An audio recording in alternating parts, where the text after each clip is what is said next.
what you come into agreement with, right? Our thoughts then become our actions, which usually passes through the filter of our words. So what you are coming into agreement with happens, right? Only people that control and manipulate others are people that feel scared. The only reason. And that don't know how to emotionally regulate and actually feel their feelings. Like, if you actually knew how to just be like 100% congruent, which is what we talk about in Think Like a Winner, how to do that. And it usually starts with being like, you know what, I don't have it all together, and that's okay. What's up, everybody? Coach Megan here with the #1 pageant podcast, the Powerhouse Podcast. And again, no makeup queen today, but I got things on my heart we got to say. So who enjoyed last week? I feel like that was new information that I'd never really shared before. So I'm super excited to continue to dive deeply with you guys about this episode, which is called Cause versus Effect. So there is a neurolinguistic programming framework. I'm going to teach you guys one of them, okay? Which we teach inside of Think Like a Winner. And it is a huge thing that we teach inside of Pageant Academy as well. And this is going to launch and catapult your results like crazy, and also be a really great way for you to like audit your mind as things happen. Okay, so taking cause versus taking effect. Have you guys ever like been around someone? Because obviously not you. No, none of you were good. None of you were doing this. You're all perfect. Have you ever been around somebody that just is very negative and everything is someone else's fault? They stub their toe and it's someone else's fault, right? If a tree fell in the forest, they'd blame it on whichever president they don't like. I don't know, right? So just people that, gosh, it's always someone else's fault. And I don't hang out with people like this.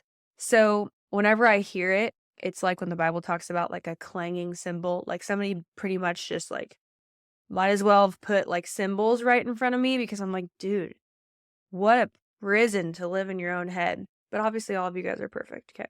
So taking cause versus effect, what this is it's really, really important, because it will change the direction of your life, like I said, and cause you, no pun intended, to get back in control of your life in such a way. And how many of y'all know being out of control doesn't feel very good? Like, it sucks. It gives me anxiety, like it does. And it gives a lot of you anxiety and makes you feel feelings that you don't want to feel, which we talked about last time.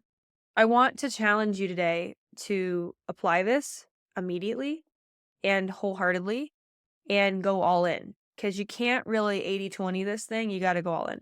So what is cause versus effect? Cause versus effect is making the decision to say, everything that happens to me was not because of me, but everything that happens to me from now on, I take 100% responsibility for how to fix it. Now, what this doesn't mean is, it doesn't mean that you go on taking everybody else's burdens and problems and you become a martyr and everything's your fault and everything is your responsibility in other people's lives. Doesn't mean that you have no boundaries. Doesn't mean that you have no values and standards and you don't take care of yourself. But what it does mean is that you start operating with true leadership and you say, okay, this is the situation. It might suck. It might have failed. I might have tried something. I might be experiencing emotions that I don't like. But at the end of the day, I'm going to take it and run with it, and I'm going to make an amazing life, out of this. So, or I'm going to, what do I do now? Basically, I can tell a lot even when I'm on strategy calls with people, or the way that people talk and DMs and things like that. I can immediately tell whether I even want to get on a strategy call with you, whether you're a fit for Pageant Academy, which is why I have people fill out an application if they want to work with us, because at that level. And it's not because I don't love everybody. It's just when someone is stuck in effect, it is oftentimes for a few reasons. And one, usually it's all they've been around their whole life, probably around people that have had the same job or can't keep a job and are switching jobs multiple times. And everything's always the boss's fault, the teacher's fault, the guy who changed my oil change's fault. And honestly, these people just have things happen to them all the time. It's crazy how you can look at two people's life, and I can get spiritually into this too, because life and death are in the power of the tongue. And you're the prophet of your own life, and what you choose to come into agreement with is what manifests. And I don't care if you're a Christian or not. I mean, I do. But whether you're a Christian or not, the spiritual principle is the same. New Age people believe this as much as Christians should believe this, because they're all kingdom biblical principles, but that's what everyone's ever and ever night. So what you come into agreement with, right? Our thoughts then become our actions, which usually passes through the filter of our words. And so what you are coming into agreement with happens, right? Like if you expect your oil change to go wrong, it's going to go wrong. If you expect to lose the race, you're going to lose the race. If you expect to stay single until you're 35, you're going to stay single till you're 35. Like it just is, right? Or there's going to be a boatload of counterfeits that come that are actually not the person for you, and you just accept whatever comes in play because you're actually acting in fear and just like kind of a whatever kind of life. And then guess what? Like your life's gonna be whatever. Okay.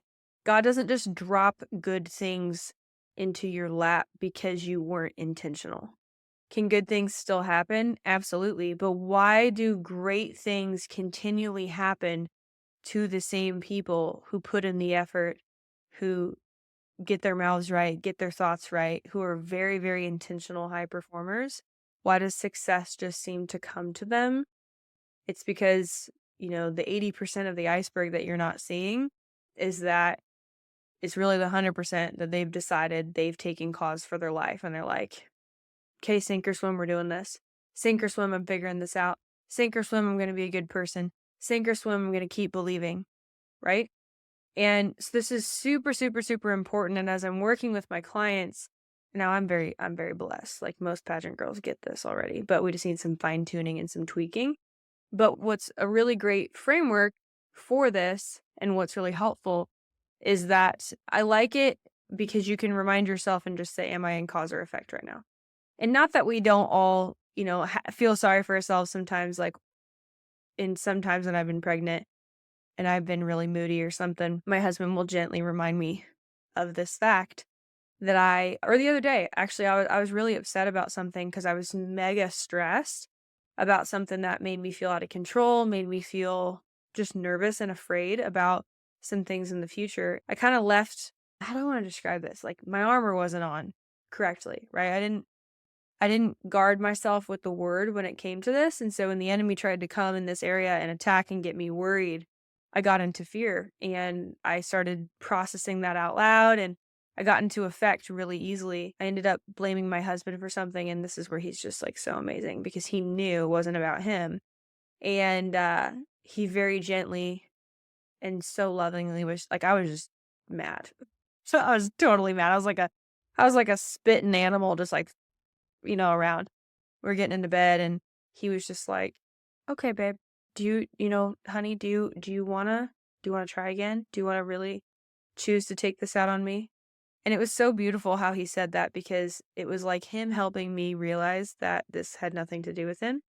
And oh, that's what it was. It was laundry. He had put some laundry on the bed and it wasn't folded. And I was like, "No, it was so bad. It was so bad. I just made it such a bigger deal than it needed to be." And then he was like, okay, honey, do you really want to make this about me and about the laundry? Because he just knew I was stressed about this other thing. And because he's so amazing, it's just awesome. So I was able to then disarm myself because he disarmed me too, rather than like fanning the flame. And marriage podcast coming soon of how we get through all these communication things. But for real, watch the road show launching in June, for real. And it was so beautiful because then he chose to humble himself, which made it easier for me to humble myself and feel safe enough to not continue to be a raging bull. And I said, I'm sorry. You're right. You're right. This has nothing to do with you. I'm pissed about blah, blah, blah. And I'm making this a way bigger deal than it is. And then it was so beautiful because I could lean into the emotion of what was really happening. And usually, too, why people are in effect, you guys, is because they're just afraid to say this. You know what, babe? I'm sorry. This had nothing to do with laundry. I'm just scared. I'm scared. And I'm having a hard time right now because the enemy's throwing false futures and false pictures of XYZ is going to happen. And I'm afraid to fail. Or I'm afraid of being disappointed. Or I'm afraid of, right? And I was able to just say what I was actually afraid of and feel those feelings for a second. And he grabbed my hand and he said, babe, I love you. I'm here to support you. It's going to be okay. And all of a sudden, all of that anger disappeared and dissipated rather than avoiding it and blaming and blaming and blaming and blaming and staying mad for another 2 hours or something, which I've totally done before, right? or I need to go to the gym and come back, or, whatever, like, oh, to blow off some steam, or whatever excuses we make, right? And we stay in that emotion because whatever we resist persists. And so instead of just being like, I'm scared, you know what? I'm angry. I'm really angry that I don't have a solution for this. And I'm hurting my own feelings, and I'm angry that I'm not where I want to be, and I'm disappointed in myself, right? Rather than like, oh, poor me, I'm disappointed and it's everyone else's fault why I'm fat, or it's everyone else's fault why I don't know how to put makeup on, don't know how to do my hair. I'm like, name whose fault it is. Like, you don't know how to do your eyebrows because of Tammy Sue over here. Like, that is literally insane. That is stupid. That is psychotic. Okay. So being at cause for a life puts the power back in your hands to just be like, homegirl, just be real with yourself. And this is what Think Like a Winner is all about, is it's teaching you these strategies to, in a moment where this is where everything shifts and either your pageant weekend is gonzo because you are comparing yourself and you're crying in the bathroom. I can't tell you how many stories I know of like people at Miss USA and Miss America that feel like they have it all together on the outside, and they're literally stressing the living crap out of their roommate because they're calling their mom every 15 seconds in the bathroom and bawling their eyes out because they cannot emotionally regulate, you guys. They have built this glass castle of practice, practice, practice, practice, practice, practice, practice, got everything has to go right. And we'll continue to talk about this, but the only people that control and manipulate others are people that feel scared. The only reason. And that don't know how to emotionally regulate and actually feel their feelings. Like, if you actually knew how to just be like 100% congruent, which is what we talk about in Think Like a Winner, how to do that. And it usually starts with being like, you know what? I don't have it all together. And that's okay. I do have a pimple on my face, and that makes me insecure. Cool. What you gonna say about it? You gonna not like me? You gonna make fun of me? Okay. Great, I have a pimple on my face, right? And I think I told you guys the story of Eminem and that whole movie where he's preparing for the rap battle at the end, and then in the end, this guy's gonna destroy him by sharing all of his secrets. And Eminem goes first, and he just shares all of them first, and it totally disarms the bomb of anything the other dude could have over him. And so, some of you guys have just built this life, this fake life of holding it all together, hoping everything's perfect and pretty and my Instagram looks so good. And, you're asking me like, is this okay? Is this okay? Is this okay? And I'm like, maybe, but none of this freaking matters if you don't fix you. This is all a distraction. And we'll get to that. We'll get to your social media. We'll get to your brand. We'll get to all the other things. Our 5-step process works all the time. Okay. What is that process? Fix your mindset and your identity. Then we focus on brand, why, paperwork, story, identity, hero journey. Then we work on interview. Then we work on stage presence. Then we work on long-term habits and behaviors and making sure that you are pressing into the next level of who you are as a winner, right? I did the same thing with my business owners, but this last level is habits so that they can make more money mindset, right? Yours is your mindset of seeing yourself actually win the pageant and being worthy of success, sustaining all of it, right? But literally none of that matters. If you try and fix stage presence before you fix your mindset, good luck. I just talked with a girl today on a strategy call. She said she'd done 15 sessions with one coach, 10 sessions with another coach. And these are like the biggest, the best coaches in the game. They coach all the Miss USAs and Miss Americas, okay? And they're hundreds of dollars an hour. And I was just like, okay, so you're still coming to me for walking, but you've done 25 sessions now of walking and interview, and you're still terrified and you feel weird the second you get on stage. This is an embodiment problem. This is a congruency problem. This has nothing to do with walking. And it's just crazy how some people are still not open to like fixing the thing that needs to be fixed. It's just mind-boggling. I'm like, here you are going to go spend $200 an hour for 15 more sessions. Let's do that math. That's is that $3,000? $3,000? 200 times 15. $3,000. $3,000. $3,000. And then you're going to buy a $3,000 dress. And then you're going to buy $200 shoes. You're going to pay $1,000 for hair and makeup. And you literally didn't fix the freaking problem. That is dumb. That is literally dumb. Okay? Buy our course instead. Go buy Think Like a Winner. It will fix you. Then come back to me and they're going to be like, holy crap, this is so addicting and cheaper than therapy. Amen. Love therapy. This is just different. And then you're going to be like, dude, what do I do next? Great. Hop in the Powerhouse Club. Go to thepowerhouseclub.com. Join. You can hang out with us and hear more of this stuff and grow even more, develop even more twice a month. Low key, but more accountability. Okay. Practice your interview skills, blah, blah, blah. Get strategy, get clarity. And then when you're ready to really transform, well, you can transform before that. You can go win. Again, we had a national pageant or a state pageant winner and a USA pageant win just from our podcast the other day. So like, imagine actually paying us. Okay. Then when you're ready, join the academy, 6 months of personal mentorship with me. And then you can stay on as long as you want month to month after that. Okay.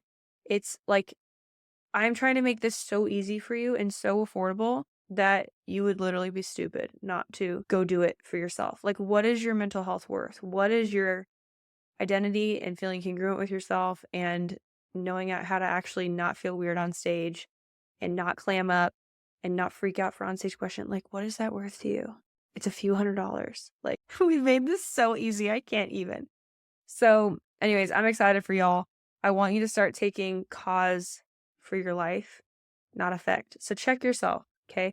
Check yourself the next time you're making some excuses and you're emotionally dysregulated and you're like, and just remember Coach Megan in your ear being like, think like a winner. This will teach you how to fix all of these things so that you can be better and not feel like a crazy cuckoo person and be that crazy girl at your pageant as being weird. Okay? Week 4 is all about being weird and behavior. We've all seen the girls that are just overly helpful, overly isolated, overly talkative, mean, emotionally unregulated. It's because you didn't actually do the work. So just do it. Okay? It's on sale for $500 right now. I don't know if it ever will be again. I mean, honestly, it needs to be sold at $1,500, like minimum. Okay? In 6 hours, you'll be done. You'll be done. 4 sessions, 6 hours, you'll be done. You'll have this stuff fixed. What is that worth to you? What is that worth to you? I even gave you a payment plan. Okay? So can't wait to see you inside the course. Do something nice for yourself before you do your pageants this season. And I'll see you guys next week.